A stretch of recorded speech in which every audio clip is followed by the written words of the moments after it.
Hello everyone, আসসালামু আলাইকুম। কেমন আছেন আপনারা? সবাই আশা করি ভালো আছেন। তো আমরা কবুতরের কৃমি ওষুধ খাওয়াইছি, যার কারণে গোসল করতে দিছি।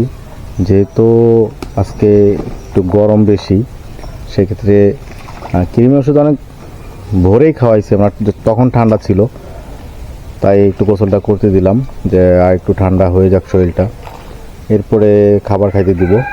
আর আমার মা আমার বকতেছে কেন, এই যে ধান সেদ্ধ করা যে তাফাইলি বলে আমাদের, তাফাইলটা আমি বাইর করে কবুতরে গোসল করতে দিছি। তাই বলতেছে আর কিছু পাইস না, আমার তাফাইল বাইর করে কবুতরে গোসল করতে দিছিস।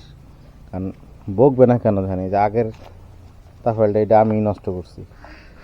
ধান সেদ্ধ করতো, কিন্তু এটা আমি বাইরে ফেলায় রেখে এরকম নষ্ট করে লেছি, জং ধরে গেছে, পরে ফুটা হয়ে গেছে, কয়েক জায়গাতে ফুটা হয়ে গেছে, এখন পানি দাঁড়ায় না, এই জন্য বকাবকিটা করে এরকম দুইটা নষ্ট করছি আমি।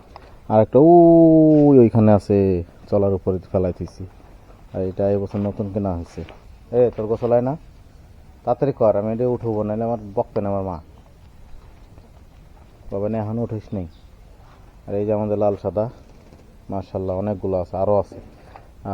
খোপটা খুলে দিয়ে ওরা ভিতরে ঢুকুক। এই যে ইঁদুরে মাঠে উঠাইতেছে এখন, এই যেহেতু এখানে এখন ফ্লোর পাকা করা হয় নাই, এখানে করতে হবে। এই সাইডে ইট টিট সব উঠে এই সাইডটা পাকা করে দিব। আর এই যে হলো খোপের সেট আপটা দিছি, এইভাবে যাবে।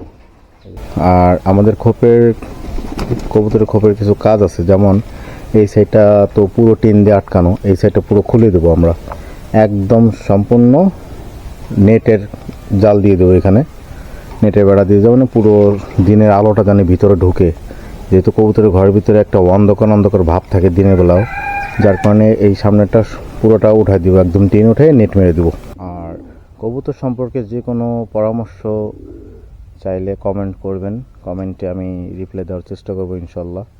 যে কোনো বিষয় আপনাদের জানতে চাইলে আমি রিপ্লাই দেওয়ার চেষ্টা করবো ইনশাল্লাহ। তো কবুতরকে এখন খাবার দেবো।